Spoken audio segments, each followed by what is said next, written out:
Hello and welcome to episode 125 of the Rollo and Slappy Show. Today's episode is December 31st, 2018. I am Rollo McFlugel, and with me is Slappy Jones 2, and we are both from McFlugel.com. Show notes page is McFlugel.com/125, where you'll be able to find links to some of the things we talk about, subscribe to the podcast, and check out LibertyMugs.com. We've added some cool stuff there recently, so go make sure and check that out. Hope you had a great Christmas, and hope that your new year is going to be good as well. And thanks for having the tail end of the year with us. So with that, I'm going to hand it over to Slappy, and he's going to introduce our episode topic. Thank you, Rollo. Thank you, everyone, for listening. Today's topic, we're going to talk about, I guess he's a big topic in our circles, is Stefan Molyneux. He's a guy who years ago, and I guess this has become somewhat cliche, but years ago, he really did open my mind a lot and challenge me, and I really liked him. And then the whole Trump thing happened, and you're kind of thinking, like, what the hell happened to this guy? Well, he's got a lot to say, as usual, and we want to talk about it. So, Rollo, I know you've been sending texts with some of his tweets recently. What's he doing over there? Yeah, it looks like he's going head first into the racial IQ kind of thing.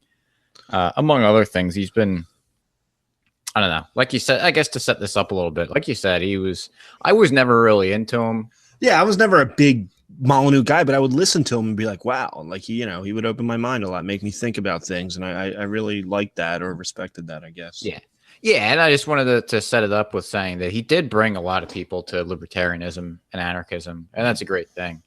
But even a lot of and with that came a lot of the cult of personality type things. So the Steph bot, particularly with him. Yeah, a lot of us know. I mean, he has like disciples. Yeah. But at the same time, to a lot of people's credit, once he started getting weird, they've been acknowledging that and turning away from him too. So he has lost a lot of people. I don't want to say it's been a huge, significant portion of people who follow. I mean, the guy's pretty successof in this world. So, right. Give him credit where it's due, I guess. But yeah, and he still does have some good things to say.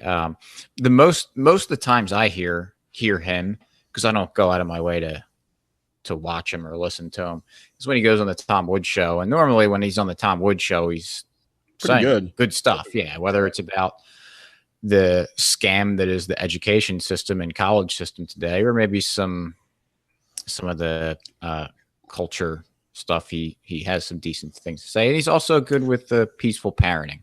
Yeah, and like we were saying before we went on, a lot of the stuff he says, even the stuff we think is absolutely ridiculous, or at least comes across that way, there's like usually some grain of truth. He's just kind of missing the mark, and what we would say is him missing the mark.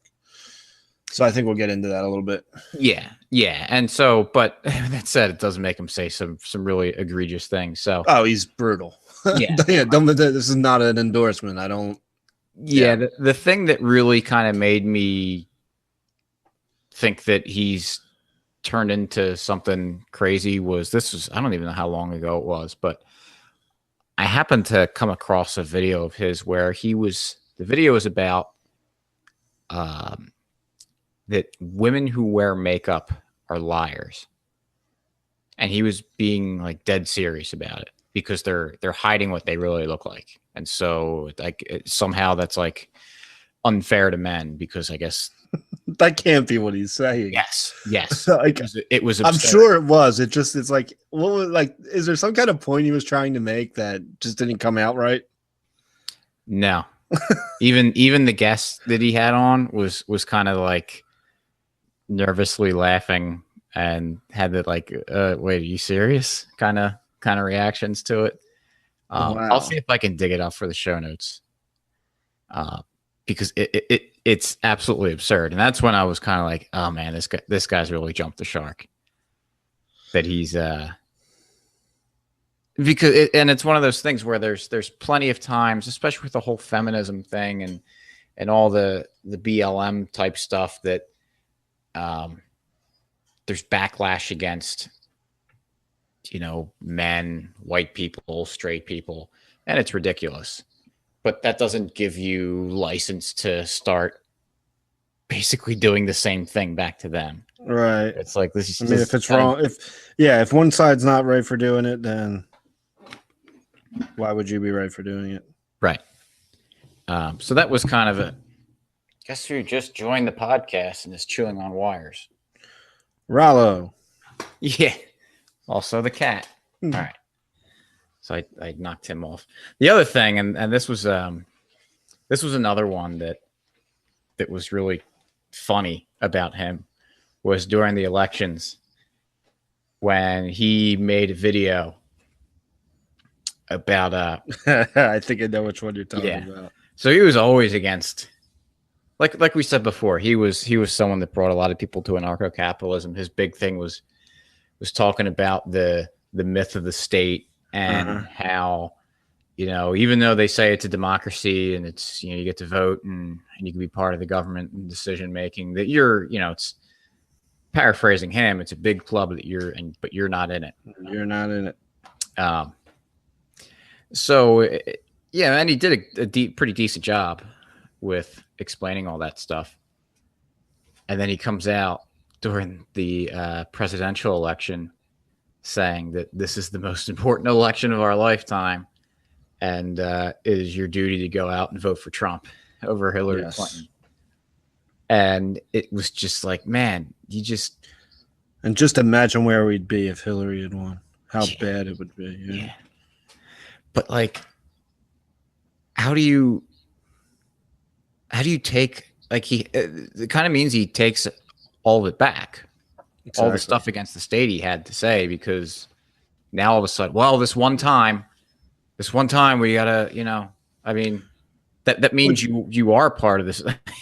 It's just literally every single presidential election that I've been able to vote in has been the most important election of our lifetimes.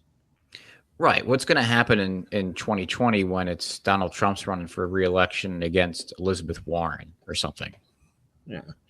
It's going to be the same thing. Or maybe Alexandria Ocasio-Cortez runs in a couple of years. And, if we thought that it was going to be terrible if Hillary Clinton got in, imagine if this woman gets in. And like, remember Gore versus Bush and I guess Kerry versus Bush, how brutal that was.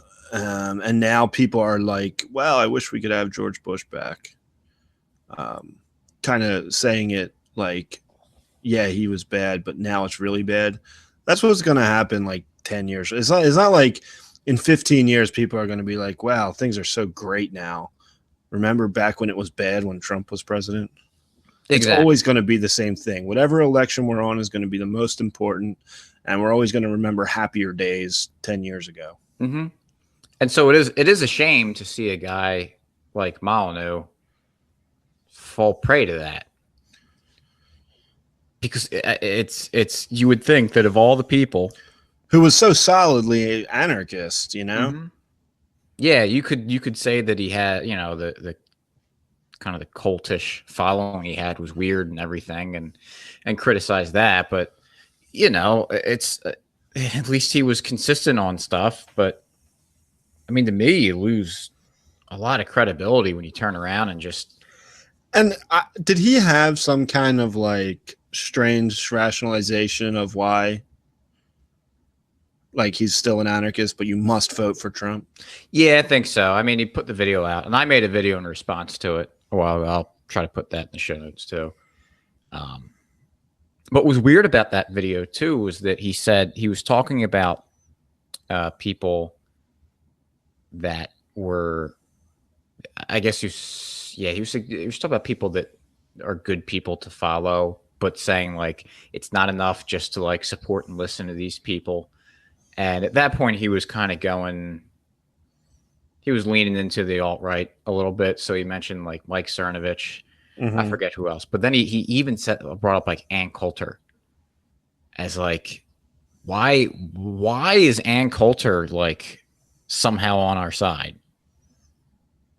I mean, she's certainly better than like a Sean Hannity, but not by much. Yeah, I don't know. I haven't read Ann Coulter in a long time, and part of the reason I used to be a fan back in my neocon days, I couldn't point to anything specific she said recently. So I don't know. I mean, I wouldn't point to her as being on our side. No. Yeah, but it was just funny to see the people the names he was throwing out there. I think that as being like people we need to follow or work with, or not work with, but like we're important voices. Gotcha. In our side. They're just kind of. It was strange. But that'll be in the show notes. You can go check that out as part of that video. But I wanted just another point. I just remembered this as we were talking. You mentioned Ann Coulter, and I know Tom Woods talks about Ann Coulter every now and then for one story. You may know what it is, but she called libertarians pussies because they talk a big game and then never do anything. And Molyneux seems to fit that mold, huh? Yeah. That's actually pretty funny. Yeah. And I don't think she's really that wrong, because anyone who sounds like a libertarian when they get elected immediately folds. Oh, yeah. Yeah, it's with very few exceptions. Right. But yeah, there's been some recent tweets that I just wanted to read through a little bit, and some other stuff just to get your thoughts on it, and then we can kind of talk a little bit about it and kind of theorize about what's going on. But one of the things, this isn't quite a tweet, but it was part of a video. It was during the Nike shoe thing with the Colin Kaepernick ad. Yeah, which was, I don't know, probably I don't know if it was a mistake overall. I haven't been following Nike, even during that whole thing. Yeah, but there's a video clip of Stefan Molyneux saying that if you see someone, because he was big on what was it called? What was it called when what word did he say to cut people out of your life? Wasn't it something like that? Yeah. Like I know what you're talking about, but whatever. He was big on cutting bad people out of your life.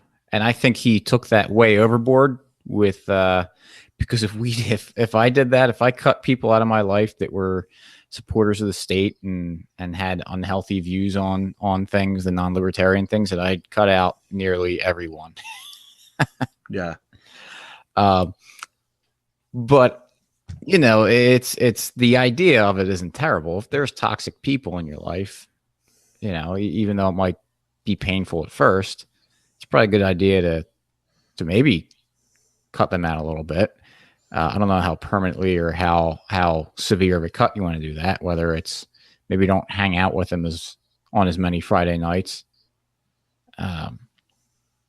But he was saying that, all right, well, if you have a family member or friend that you see wearing Nike shoes, what you should do is, sit them down and explain why supporting Nike based on what they've done isn't a good idea. And if the facts and logic of that don't convince them to get rid of or stop wearing Nike shoes, it's you cut them out of your life.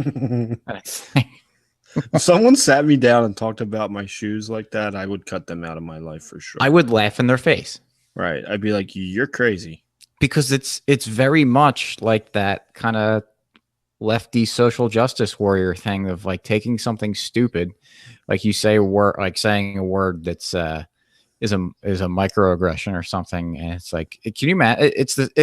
I would have the same reaction if someone sat me down and said, using this word that's completely innocuous and doesn't mean anything bad, you said it's actually a microaggression. I would laugh in their face probably, and it would be the same thing if someone sat me down and told me that wearing the shoe I was wearing was causing them mental anguish. I'd be like, you need to get a life and get over yourself. Unless it was like, I don't know. What were you going to tell them? Like what is his thing? What didn't he like about it? Is it because he knelt for the flag? Yeah, he didn't like Colin Kaepernick For kneeling on the national anthem? I don't know if it was for that, but I Did mean, he say? Did he? Well, he wore like a Che shirt or something. yeah, he was. I mean, yeah, that was the whole Colin Kaepernick kneeling for the anthem thing was kind of a sticky situation, just because, which it didn't have to be, which is one of the frustrating things. It's like to support someone doing something, it turns into this thing where it's like you have to agree. By supporting one thing they do means that you support every single thing about them. So it's like I was fine with Kaepernick, and I thought it was a good thing. I thought it was a great thing. We talked about it on the podcast. We did. Kneeling for the national anthem. He didn't make like a big stink. He did something quietly. He did it on his own, and he did it for a couple of weeks before anyone noticed it. Right. He didn't bring it up in a press conference, and it worked because people asked him. I said, "Hey, we saw that you're kneeling for the national anthem. What's up with that?" And he said, "Well, I'm doing it as a protest. I don't think that the police are doing a good job with minorities and how they treat them." All right. I mean, he's using. I think it's good that athletes use their platforms for promoting ideas that they like. I have no problem with the idea of celebrities doing that. Unfortunately, a lot of these people, especially in Hollywood, have dumb ideas that they want to do. But you know what? As frustrating as it is having to put up with those people, virtue signaling how much they hate Donald Trump for stupid reasons. I wish they would dislike Donald Trump for the reasons we dislike him, but they don't. They dislike him for stupid made up stuff or things that don't matter. Right. But I'll gladly put up with that, with those idiots for the good that can come out of it. So yeah, Colin Kaepernick did a good thing, I thought, but then he also wore a Che shirt, and I remember there was like a practice or something. Someone took a picture. He was wearing socks that had like a cartoon pig dressed in a police officer thing, which I thought was pretty funny. But yeah, and Colin Kaepernick had other stupid ideas in his head because I guess he's more of a progressive type or whatever, and so I guess that meant to a lot of people that you couldn't agree with him on anything, which is poisonous, and it's stupid to have that mentality. Agreed. But that happens all the time, and it's one of the problems among libertarians is that how many times do we come across someone that they say something, like one thing and they're out, and it's like, oh, it's terrible. Now there's other things you can. I mean, I'm not saying that consistently bad, and yeah, there's certain criteria. There's also you have to check in order to be considered a libertarian. If you don't check those boxes, you're not a libertarian. And then there's a lot you can argue about in on a lot of other things, but to go out of your way and to even suggest that it would be anything but laughable to sit someone down about the shoes that they wore, unless this company was doing something like really egregious.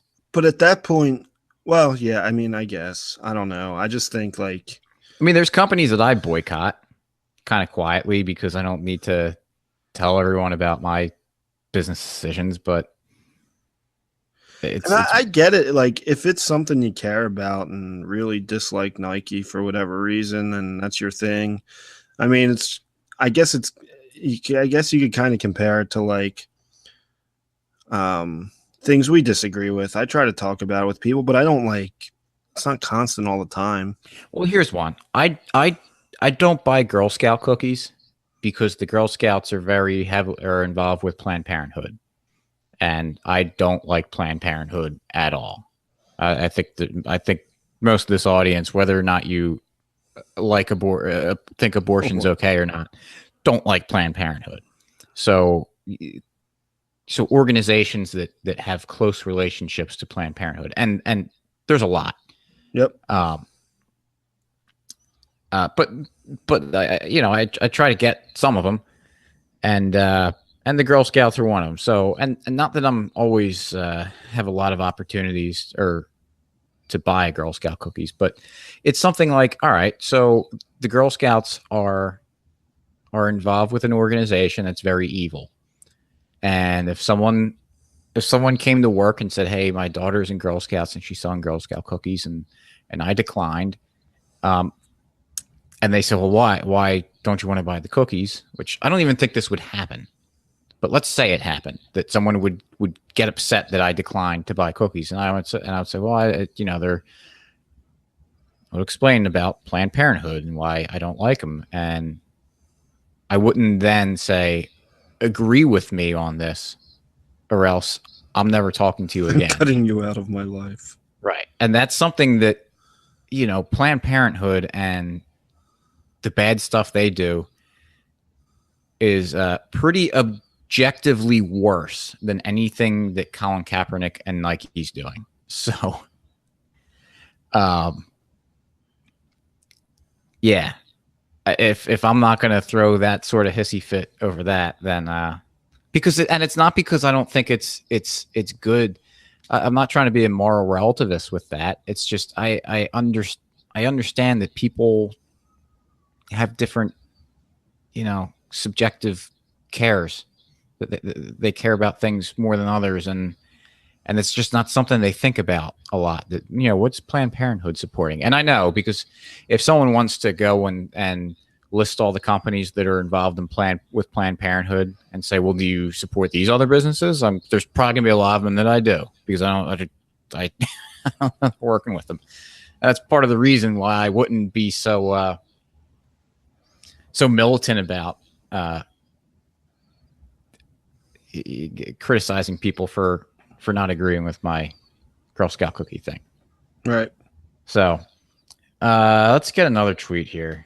Well, give me one on, like, we kind of talked a little bit about that, but the IQ stuff. Yeah. There we go. This is a tweet from December 28th of this year. So like 2 days ago. Well, 2 days ago from the time of recording. Quote, the housing crash resulted from refusing to talk about racial IQ differences. Disparities in racial rates of home ownership were ascribed to racism, and banks were forced to make loans to unqualified minorities. This destroyed the lives of millions of blacks, Hispanics. We must talk, end quote. So what do you think about that, Slappy? So had we talked about racial differences, there would not have been a housing crash? Is that what he's saying? Well, I mean, the first line is the housing crash resulted from refusing to talk about racial IQ differences. Why didn't we talk about it? I know. If only we talked about, could have saved it. There would have been no crash if we just would have talked about IQ differences. Yeah, I mean, I have a lot of problems with IQ to begin with, and this is going to make me sound postmodernist, but who decides what IQ is and why it's important and how it's measured? Like, what does that mean? Yeah, I don't know. I'm not too big of an expert. Yeah, neither am I at all. It's just it's a eugenics era kind of social engineering type thing that came out and trying to separate people, and trying to measure things and have high IQs breed with high IQs so the low IQs can work themselves out. Natural selection, and pretty much everything from that era was total BS. And I think this is another thing too. Do you know what your IQ is? No, I don't. I have no idea what mine is. I don't know how it's measured and how it's determined. Was it from our SATs? Does that give you an IQ? Or is there some test we took in school? I don't know how this works. I think you actually have to take an IQ test, right? I have no idea. Yeah, I don't know. So, like, do my parents know my IQ and I just never got it from them? Well, you're white, so... Well, so it's obviously high. Right. which means, yeah, I guess I'm entitled to more stuff, or I can keep people out of my country or something, or what does it mean? Well, I guess that means that if you got a toxic loan, then it wouldn't have been we wouldn't have had a housing crash, because that's the other thing. I mean, the IQ thing aside, let's say there were racial IQ differences, and that I don't know, but I still don't understand like the importance of it though, and maybe I should read some of the literature because I don't read it. Yeah, no, I don't. Yeah, if it is true that there is IQ differences that are the result of your race, it wouldn't affect the way I treated people at all. Right, it has nothing to do with anything. So in my world anyway, like I think what they say, what Molyneux argues, I believe Asians have the highest, whites second highest, and blacks lowest. Is that what he does? He separates the entire world into three races. Oh, I don't know. I don't know if it's three, but I think I have seen him talk about Asians having. Yeah, I say this like I don't listen to it. It's not fair for me to really comment because I don't really listen to him. But I have heard him talk about Asians having the highest, right, and blacks having the lowest. Mm-hmm. I've heard that, or maybe not the lowest, but lower. I don't know. I don't think it's even fair for me to comment on it because I just don't. I'm like totally ignorant on this topic. It just doesn't. And the reason I'm ignorant on it is because it doesn't matter to me. Right. Like. Right. Which is what you were saying, right? Like, if we found out that African Americans have a lower IQ than white people, so now what? Yeah. Like, what do we do? Put them in cages? Like, what are we supposed to do? You treat them like you would treat them anyway. If they had higher IQs, who cares? Yeah. Well, for Molyneux, it would mean that we shouldn't allow loans. Yeah, but more I think this is all kind of around his immigration positions. It's gotta be, right? Mexicans. Where's he put them? Are they low? Yeah, I would imagine he puts them all lower than whites. Yeah. But yeah, I think that all this stuff about IQ and housing. This is the first one I've heard about racial IQ differences for the housing crash of 2008. Yeah. But I think that's all just kind of posturing so he can kind of all point everything to the immigration issue and say why it would be a disaster to allow these low IQ people into the country, because that's what it all is. But even still, I mean, what do you do? Okay, let's say that a lot of immigrants or prospective immigrants coming to the United States have lower IQs. I mean, does that mean you take the guns of government and say you're not allowed to come in? I mean, I say no. Right. Yeah. I'm guessing that's what his point is, though. Like, his point is, my guess, again, this is a total guess, is if we let these stupid people in, they're going to ruin the country and they're going to be on welfare and they're just going to destroy everything. Yeah.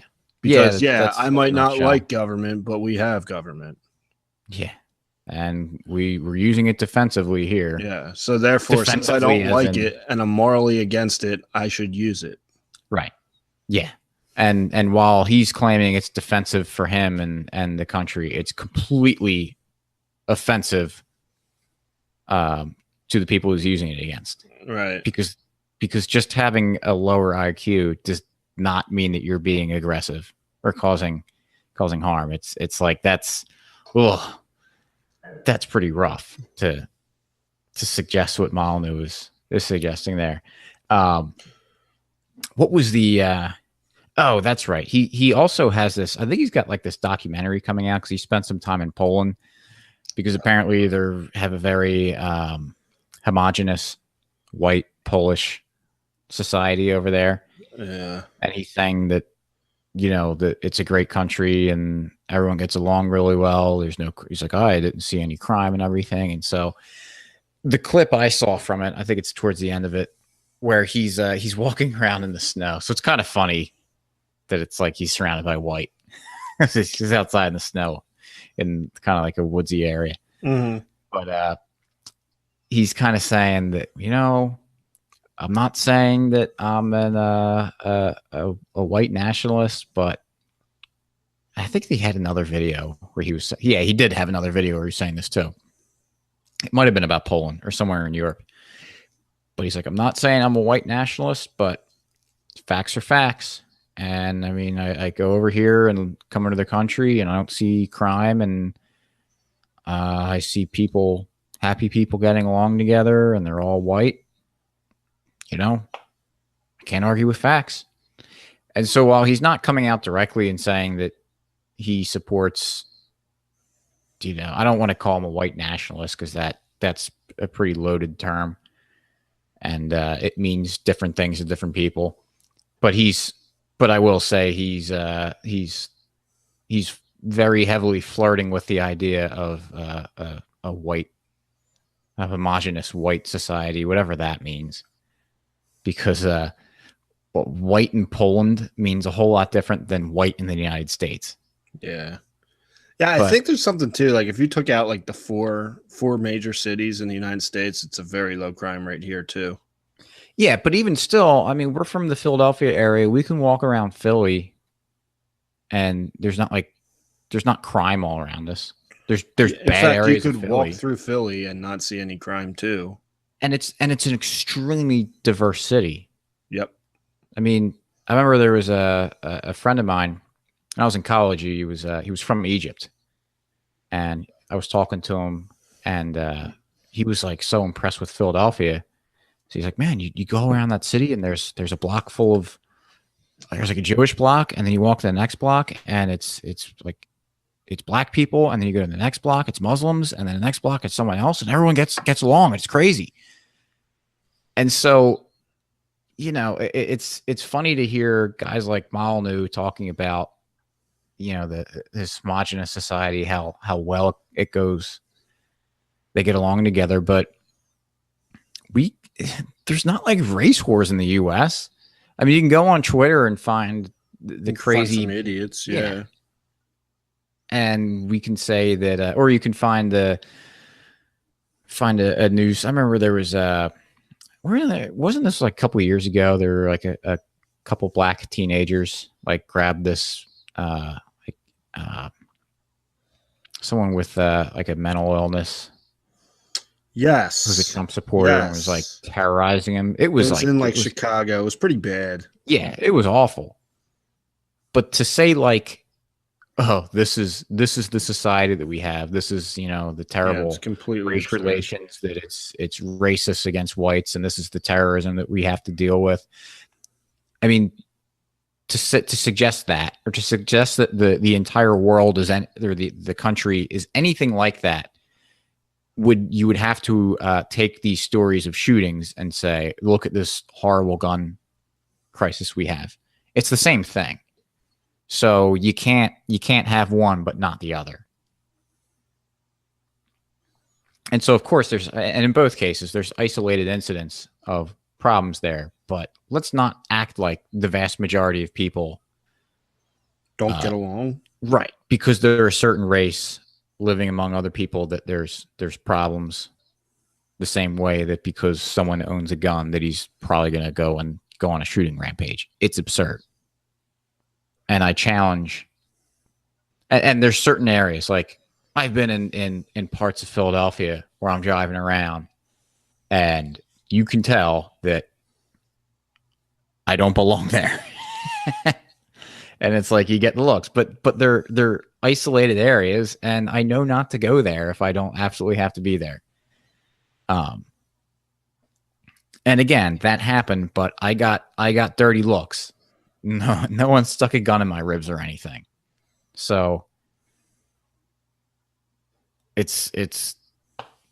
I don't see it as this huge problem. But I still want to talk about this housing thing, this housing crash.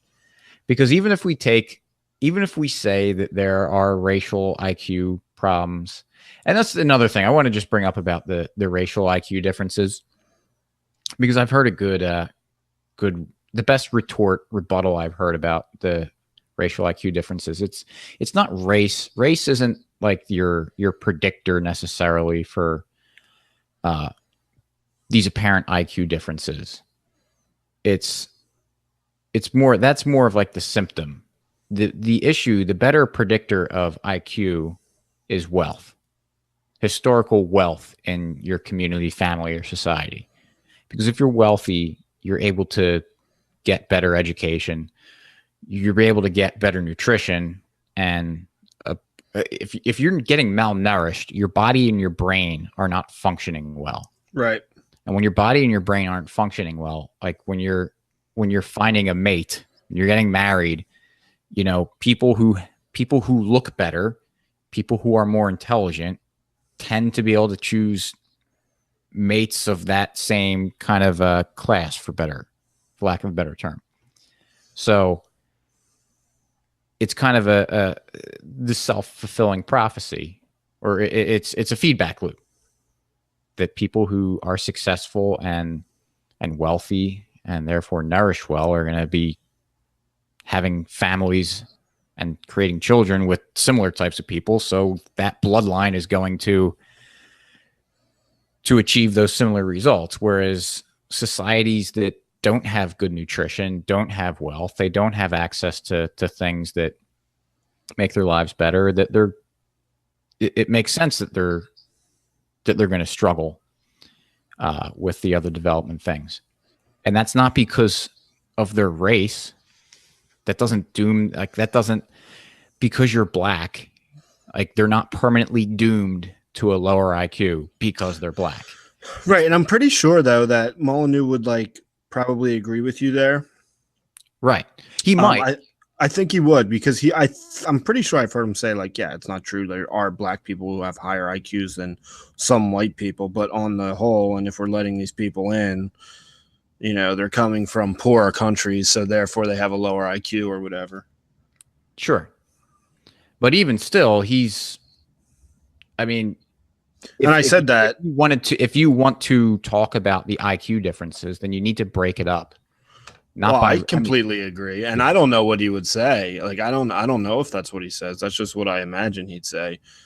Because you're crazy if you say every white guy has a higher IQ than every black guy. That doesn't make sense. He's not that bad. Yeah, I don't even think the worst of the worst are that bad. You can't be that. You can't.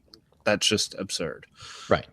So I think he would probably agree and be like, this is my guess. Okay, fine. But these people are coming from poor countries, therefore they have lower IQs, and we know this, and we're letting them in anyway, and they're just going to destroy the country or something. Right. But then we'll go back to what we said a few minutes ago, how it's it's not going to change the way I treat someone, because They're still human beings.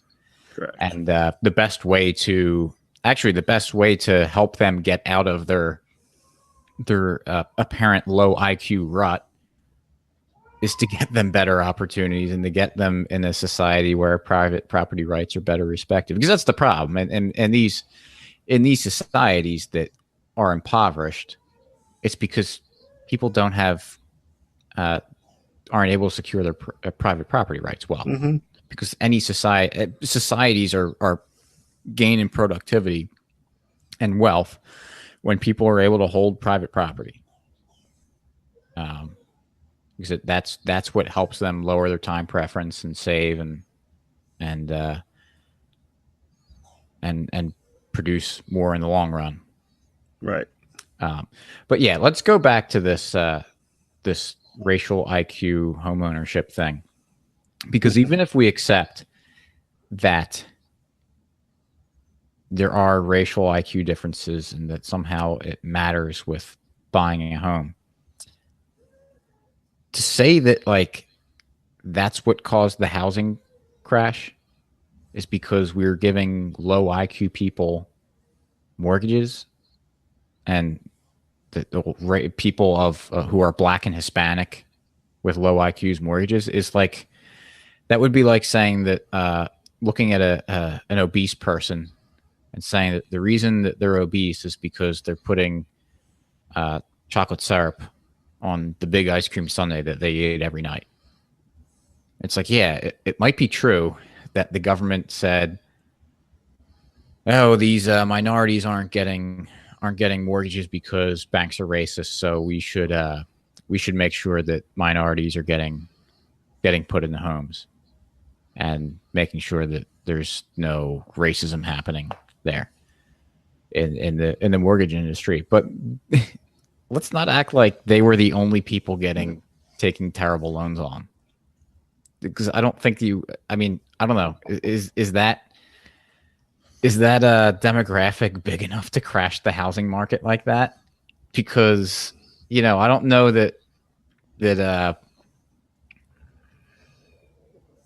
it seemed like a very much of a middle class problem too.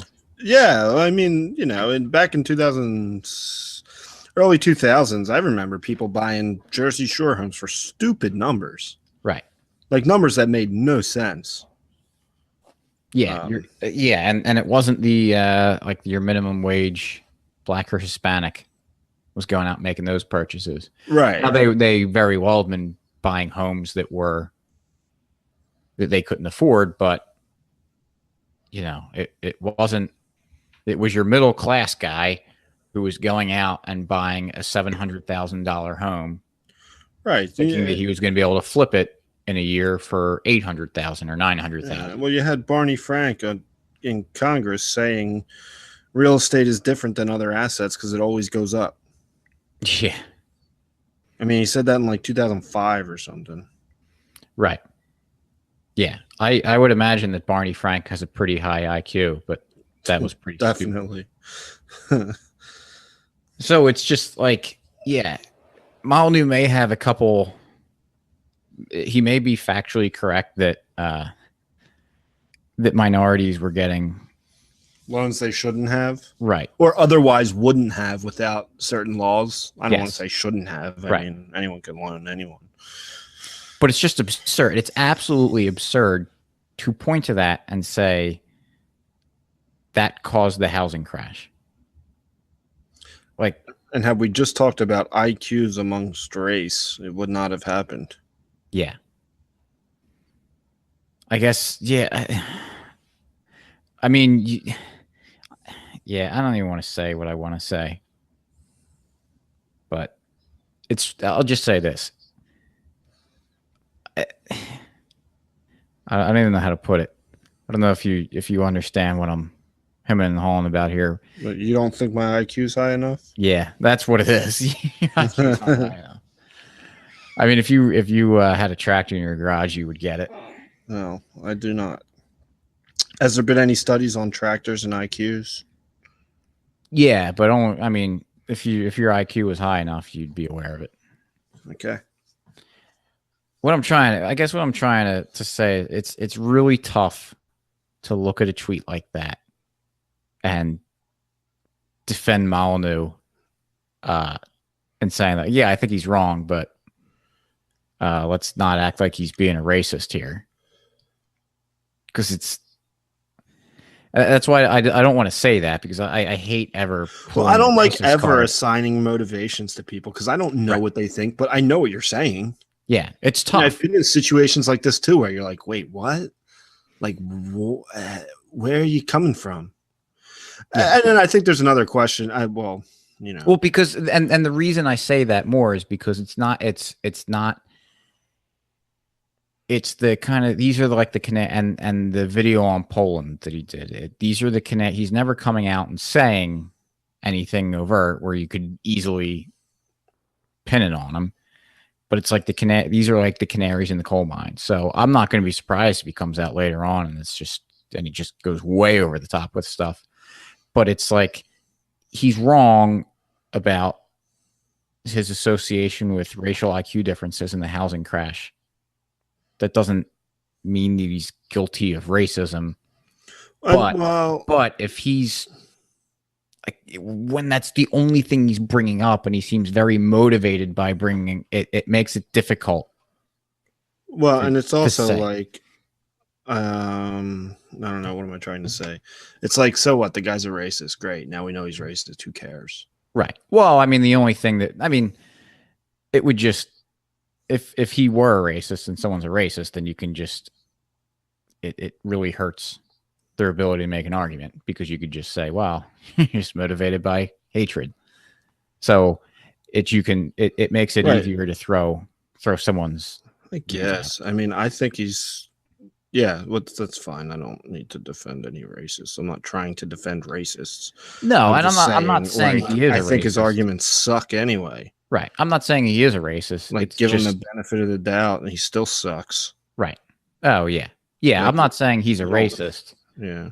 I'm just saying that it's just it's getting weird. Yeah, It's getting really weird, and it's like, dude, look at the. I mean, I don't know how you don't take a step back and say, whatever, like. It always depends on your definition of racism. I mean, some people think like pointing out differences in culture means you're racist. Right. I mean, he's actually saying certain races have lower IQs and therefore can't function in society, I believe.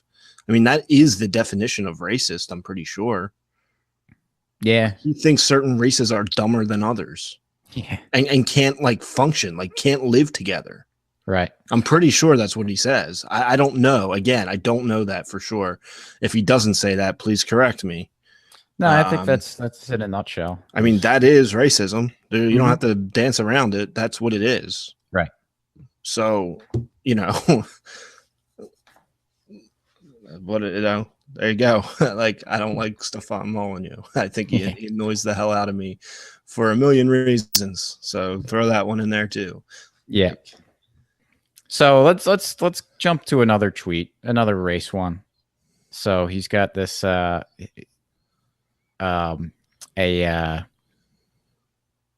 hypothetical conversation between a professor and a doctor. So, quote, "Professor, race is a social construct. Doctor, great. Then we can give you an organ donation from a different race. Professor, hell no, that's just something I say so I can get paid." End quote. So that's not exactly hypothetical because there's apparently some professor in Iceland that was, I don't know. I don't know if he's like a social justice warrior or something, but he didn't want, or he couldn't get an organ donation that he needed from some like a black immigrant group or something. But yeah, that's and people called him out on this right away. I don't think I saw like one response that was defending him, but he was. And this is kind of where you start getting in trouble for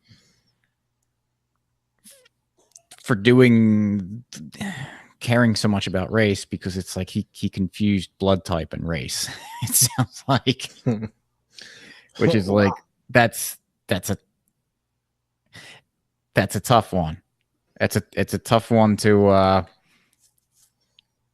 come back from, and this is I think a good example of what I think is kind of motivating, or I don't want to not motivate, but what I think is kind of going on is that, and I think this happens with a lot of libertarians. I used to write about this kind of a lot with the, I think as libertarians we tend to have good arguments and a good understanding of how the world works, maybe a little better than who we might call the normies, just because they normally don't think about it. It's not because they're stupid, because it's something that they've never challenged. Because why would you challenge these ideas that we do? So they are stupid, but it's not because they're normies. Yeah, it's ignorance. It's like, I'm stupid about yeah. No, I was just, whatever. Yeah, I know. Continue. I'm stupid or ignorant about plenty of things I don't know about. Yeah, same here. Like As I would walk the topic we're talking about, so I kind of feel like an idiot even talking about it. Yeah. Oh well, we're in it. Yeah, we're in it. But people get used to being right all the time, and especially Molyneux. He's got a big following that, he's written a couple books. He has the I don't know anything about it, but his theory, like universally preferential behavior or something. UB or UPB, okay, I guess. But he's very used to just being right, and so I think that's something that kind of poisons people's brains a little bit.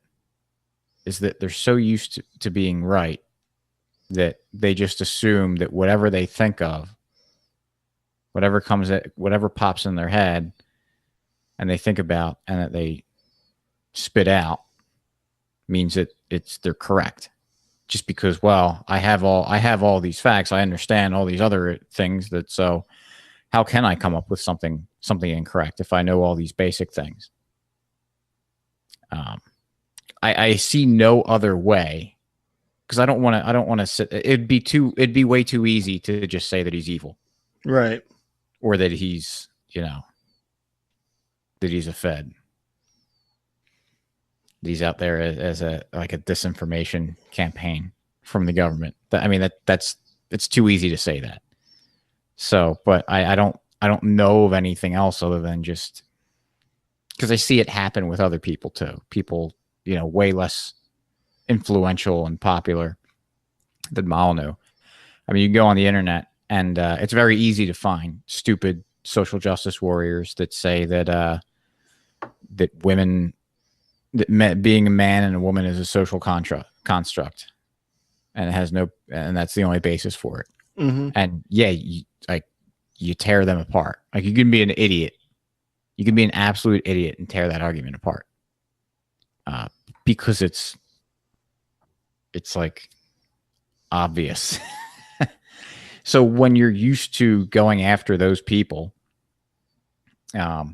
especially the leftists, the social justice warriors, the progressives, you just get used to just being reactionary to them, that whatever they say is stupid and wrong. So therefore I can just kind of disagree with them and I'm going to be right. And I think that this whole, jumping on the immigration thing and the race stuff that the progressives do, it's just easy for these people to just grab on and say the opposite. I mean, if you transported Molyneux back to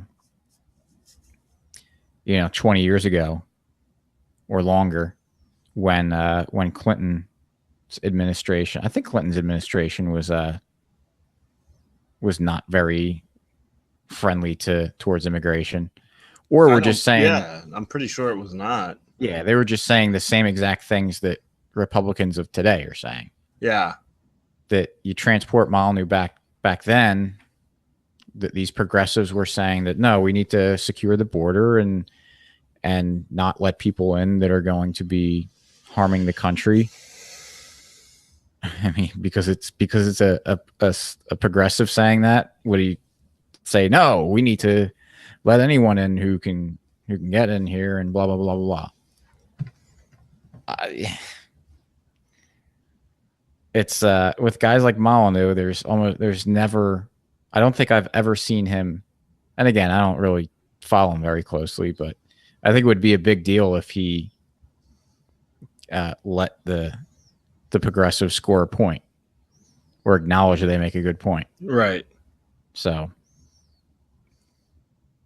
that's kind of my theory, my big brain theory on why these people are like this. And here's another Molyneux tweet. Quote, the Muslim slave trade was 200 times the American slave trade. Muslims castrated slave boys. White Christians fought to end slavery worldwide. Muslims as a whole have yet to apologize for slavery. Some Muslims still practice slavery. White guilt, frack off. We're done. End quote.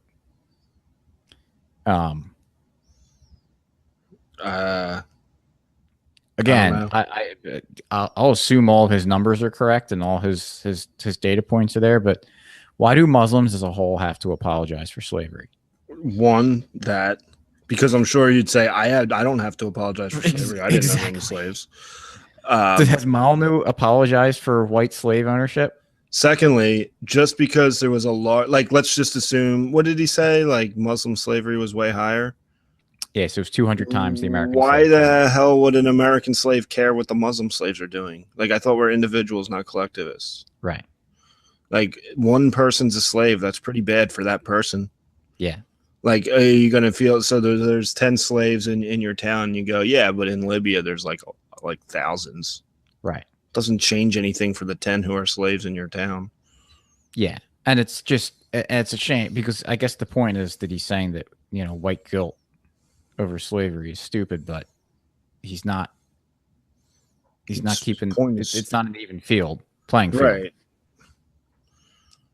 So it's just, again, it's, you know, you want to make certain arguments. It's fine. You know, I'm not against fighting against the idea of white guilt, although I don't really spend my time caring about that because I don't have it. And I think it's, right. You know, Likewise. it's stupid. I don't care about people who do think white guilt is a thing. Yeah, they don't affect my life at all. But okay, you know, if you want to go after that because you think you might save some people from going down that path, that's fine. But like, man, don't have just blatantly stupid arguments. Yeah, read that one again. The Muslim slave trade was 200 times the American slave trade. Muslims castrated slave boys. White Christians fought to end slavery worldwide. Muslims as a whole have yet to apologize for slavery. Some Muslims still practice slavery. White guilt? Frack right off. We're done. Yeah, well, so it's kind of interesting, though, that he'll take, like, I'm sure the British had slaves, and there's probably slaves all over Europe. So he's comparing, and he doesn't say what time period. So are we comparing? I mean, I know the Romans had slaves. Do they count? Like what Muslims? I mean, there's a lot of Muslims all over the world. There's only Americans in America. Yeah, it's. Are we talking about during the same time period? I guess it doesn't say. And he's not talking about where these Muslim slave trade is or whatever. And what else was I going to say about that? I don't know. I guess he's trying to say that you know there's all this, there's white guilt and which I got criticized. Meanwhile, these same people like love Muslims and everything. Oh, all right. I totally missed that. But still, it's like,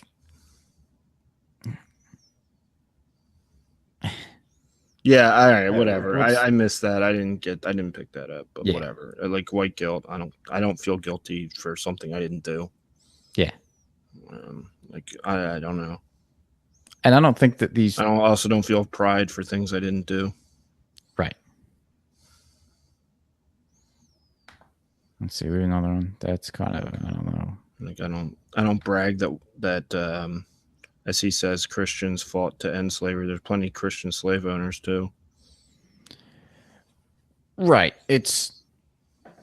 Yeah. I mean, whatever. Yeah. It's just. I don't know. I don't even know what to say about it. Right. No, and that is one of the things where that's part of the problem with trying to argue with these things. It's because there is some, it's so emotional and so easy to just get like, wow, you're saying you don't care about Muslims having slaves? Well, no, I didn't say that. Right. Like I think Muslim slaves are wrong too. Yeah. If that matters. Like. Yeah. It's it's just kind of silly. And that's why I don't care about fighting the culture war really that much, because it's so hairy, and because you want to commit cultural suicide. Yes, and I want to have. Is that what people say? I know. I got that from somewhere. I didn't make that up. Oh, I don't even know. No. But you want lots of welfare. Yeah. Well, welfare for getting tractors. Okay. I support that. For everyone getting tractors, or you? Just me. Okay. Okay. Yeah. I mean, come on. I'm not trying to commit cultural suicide here. Right. Gotcha. So I don't know. I have another couple other quotes, but they're also just stupid and the same thing. Yeah. So I guess if anyone listening really likes Molyneux, we're gonna put it out there. If you feel like having a conversation, I don't feel like getting lectured to, but I'll certainly hear you out for your reasoning on why you agree with him or why you think he's right. I'd be happy to listen. I think Raul would be. I don't know. Maybe not. Maybe that'll be a Slappy solo episode. But feel free to come on because I really don't listen to him. I haven't listened to him in years. So I really don't know. I am fully fine with saying I was wrong in something I said because I don't really know. It doesn't interest me at all because even if, like we said earlier, even if it's true, it doesn't change the way I think about people or treat other people or how they should act. Because you have a lower IQ does not mean you lose your rights. Right. Yeah, and it is tough to sort through a lot of stuff, especially the last one about the slave trades. It's like, I mean, slavery was a worldwide institution. Like, right. I don't think people deny that. Mm-hmm. Yeah. That doesn't make it right anywhere. Yeah, it's just like the weird thing because, like, for this, it's like you're just arguing against a stupid point by people. Yeah. And so it's like, well, why does it? And so to try to fight back against it, it's difficult not to also just end up making the same mistakes they do. Right. In your argument against it, which may be what the point of it is to show that it's just stupid. Yeah, stupid point all around. But whatever. So, do you have it? Oh man, we're already in an hour. Yeah, we got to get it out. Like a 20-minute one. So did I actually. I thought it would be a short one. Yeah. So do you have a free market success story?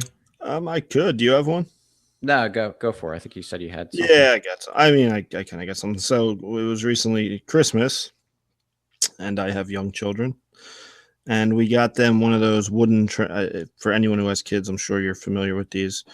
They're just like wooden train tracks, and that was what my son really wanted. He wanted a big set with what he maybe it is called a turntable, but that's what he calls it. I don't know if it actually is, where the train can turn around. Yep. He really wanted that piece, and that was in the set, so he was pretty pumped. But we take all the pieces, and I'm helping them build the track. And one of the pieces, they kind of connect. They have a male, female end. Some of them have two female ends, some have two male ends. But on one of the pieces, the female end wasn't cut out all the way, so you couldn't connect a piece to it.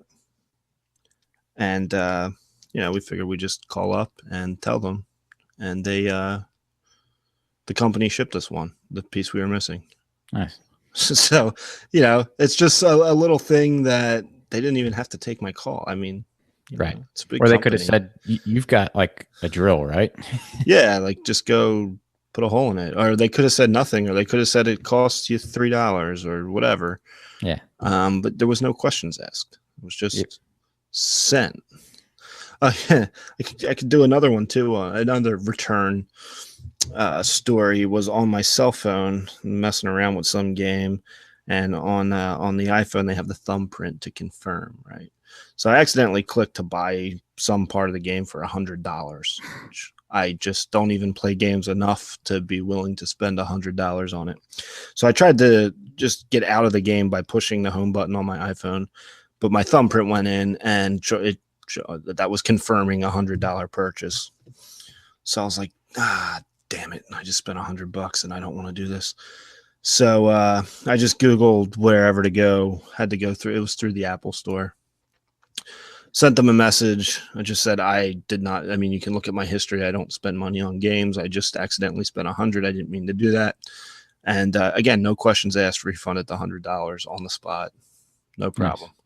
Nice. And these are things that, why is this a free market success? Is that if you talk to critics of capitalism, they talk about only wanting your money. Well, both these companies had my money, yet they gave it back to me. And I even told them, like, I'm not going to spend money. Like, I don't spend money on games. I just spent $100. Like, the theory that capitalists only care about money, which, I get it. That's why you're in business. And maybe by making that decision, they assume they're going to make more money because I'm going to tell this story on my podcast and people will hear it and like it and whatever. But they had my money and I told them I don't spend money on games. Yet they refunded it. They could have just been said, no, sorry, all sales are final.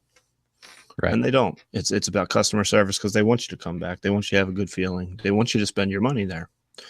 And I'm more likely to do that knowing that if I make a mistake, they can refund it. So that's all I had. Nah, I think that's good. Yeah. So the show notes page for this is mcfugel.com/125. I'll try to remember to throw up the links to some of the stuff from Molyneux that we were talking about. And check out libertymugs.com.